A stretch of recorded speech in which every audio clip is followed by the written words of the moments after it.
Ben Askren shared how he's doing after his double lung transplant. Ben posted this video to his Instagram. He wrote, "Quick update. I will not feel sorry for myself." What's up, guys? I want to give an update on how I'm doing. Everything is going pretty well. I got another tube out. I only have one tube left.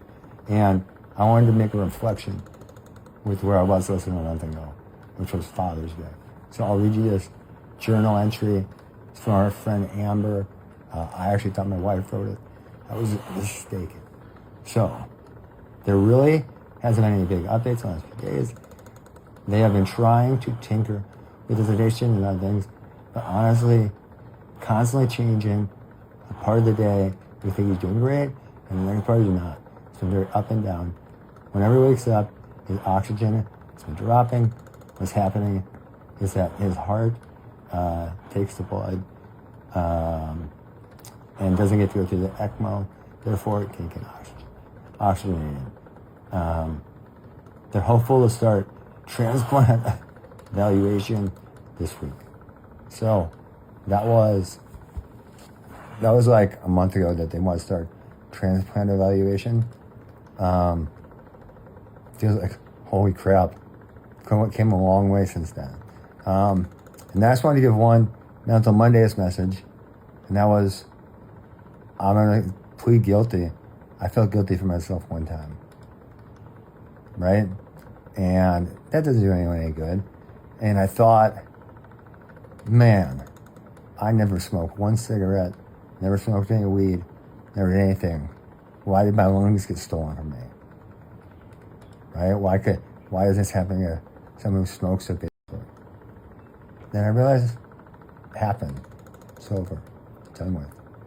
I could be bitter and angry. I could whine, cry. It's not gonna help anybody. I am where I am now, and I'm gonna move forward the best that I can. So, I hope you guys are enjoying the updates. I will not feel sorry for myself. I'm gonna get out of here pretty soon, and I hope you guys have a great day. Peace. At the UFC Nashville post-fight press conference last night, Dana White confirmed that he provided financial support to Ben Askren for his double lung transplant surgery. So the question is, did UFC support him, or are you planning to support him in any way in his recovery? Yeah. What do you mean by support him? Maybe financially, or... Yeah, I usually don't talk about that stuff, but yes, I did. I did, and yeah, I will. I mean, we reached out to his wife as soon as we heard, and told her if there's anything you need, and yes, I did. Yeah, I did. Yes. I just don't like talking about that. It's just, that's between us but yes. Stephen Thompson lost to Gabriel Bonfim via split decision last night. He posted this video on X afterwards. He wrote, "Shout out to the UFC doctors for stitching me up. Shin is split to the bone, so time to focus on healing up." What's up, guys? Back at the hotel room. And first and foremost, I want to thank all of my fans for coming out. Showing your love and support was just amazing out there tonight, and I really do appreciate it. And I'm always grateful for the opportunity to perform in front of you guys. And, well, got to get back and heal my shin up, maybe do some more shin conditioning. But love you guys. Despite the fact that Wonderboy has only won 1 out of his last 6 fights, Dana White said he'd actually like to see him keep fighting. Dana said, "I don't know. That's up to him. Yeah, I would like to see him continue. He looked great tonight. Wonderboy looked great tonight. For a guy who is a traditional martial artist, kickboxer, does a damn good job staying off the ground and defending the takedown and staying out of submissions. He's one of the nicest human beings on the planet." Mike Perry wants to come back to the UFC to fight on the White House card. Like, I want UFC to bring me back for the White House card to fight Conor McGregor instead of Michael Chandler. What weight are they doing? I'll cut the 170 for that. Daniel Cormier says the UFC should definitely headline the White House event with Jon Jones. In his opinion, if the UFC wants an American fighter to represent right now, Jon's the guy. If it happens, it's on 4th of July. We need an American to win. Right now, guys, we don't have an American in the top 10 pound for pound. We don't have an American in the top 10 pound for pound. We don't have an American champion outside of Kayla Harrison, now that Jon Jones retired. So who do we send out there on July 4th to get a victory. I say send Jon Jones. He's going to win. That's what he's done his whole career. If it's going to be somebody that we have to trust to win for the country, you send that dude. And that's me saying that as a guy that has never seen eye to eye with that dude. Never seen eye to eye. But I'm saying, if we got to send an American male to go get a victory, you better send Jon Jones.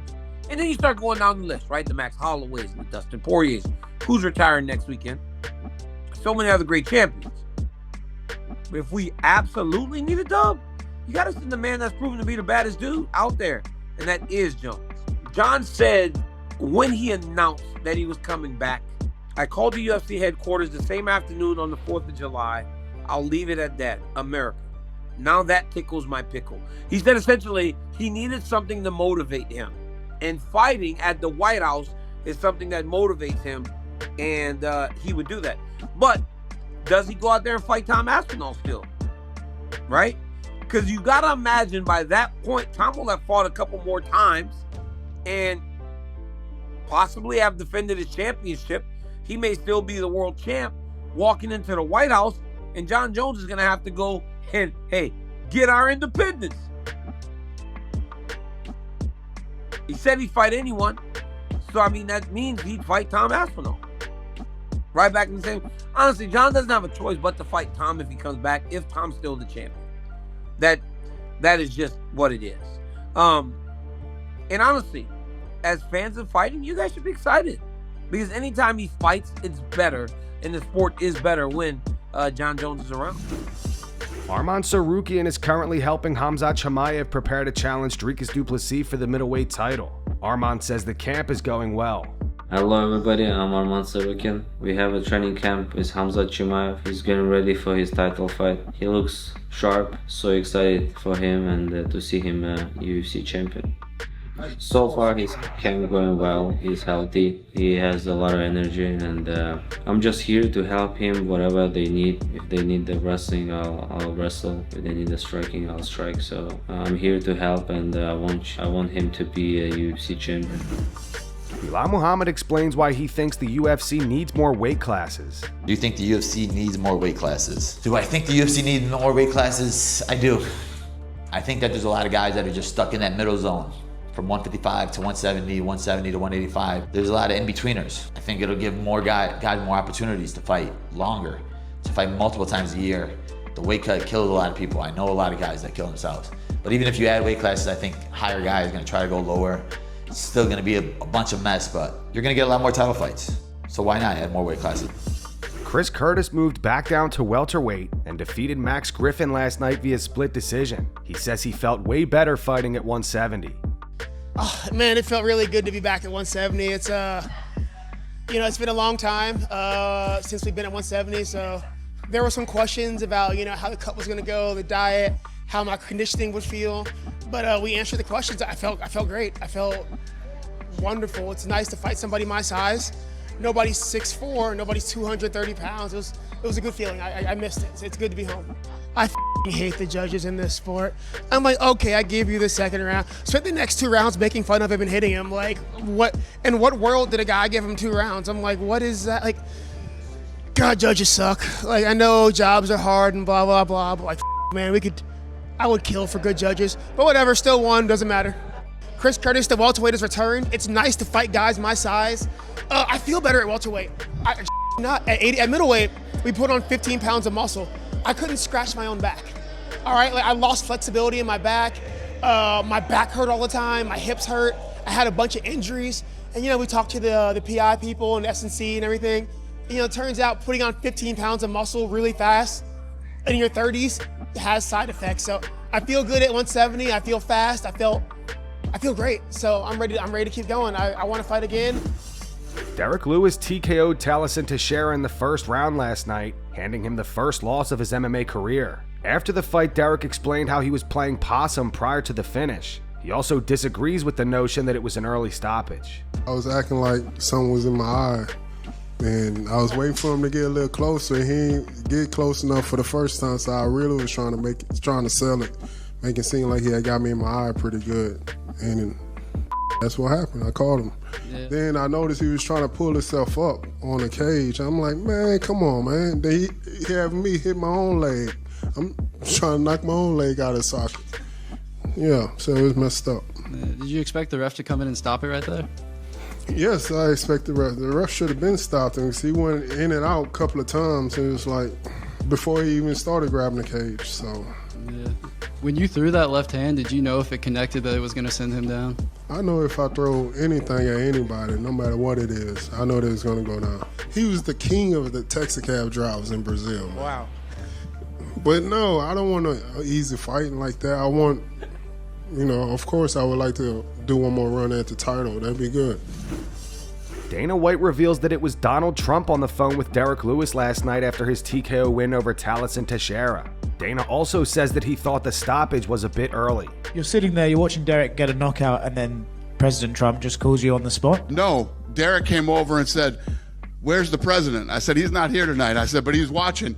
And I got him on the phone and put him on the phone with him. Do you have any idea what Derrick wanted to say to him? I have no idea. You have to ask him. I don't know what they talked about. Maybe he's trying to book himself a fight on the White House card. That's what everybody's trying to do right now. So then obviously, with that being said, Derrick could really, if you look at the division as it is, be maybe one fight away from getting a title shot next or something like that. I think that's the way the heavyweight division has always been. I mean, these guys, they don't have to cut. Some of them have to cut, but they don't have to cut a lot of weight. The fight can turn with one punch. Whoever lands that big shot, and they were both trying to land him, and he got him. I thought the stoppage was a little fast, but it is what it is. Max Holloway says Justin Gaethje hits harder than Ilia Topuria, even though Gaethje couldn't finish him in 5 rounds, and Topuria knocked him out in the first. Max said, "When I was in there, I did not feel like this guy Ilia hit so much harder, but the guy must hit hard. But comparing his punch, when I fought Gaethje, I felt some things. I felt that Gaethje hits hard and Gaethje kicks hard. When Ilia hit me, nothing was like, oh man, he hits hard or whatever." And that's going to wrap it up for the news. Thanks for watching. For daily MMA news and content, subscribe to Full Mount MMA and click the bell icon to be notified when we post videos. Here are the 3 top comments from last video. The first one's from Pepperoni Sandwich Fan. It says, Ben Askren lost 40 pounds to go 4-0 with the Grim Reaper. He's pound for pound #1. The second one's from Doom Studios. It's in reference to Jorge Masvidal's video message to Ben Askren. It says, huge respect to Jorge. And the final one says, Khamzat, I'm coming for everybody, but only one person a year. Those were the 3 top comments from last video. If you want to be featured in the next one, all you have to do is comment down below. And if you missed yesterday's news, click the video on screen right now to get caught up.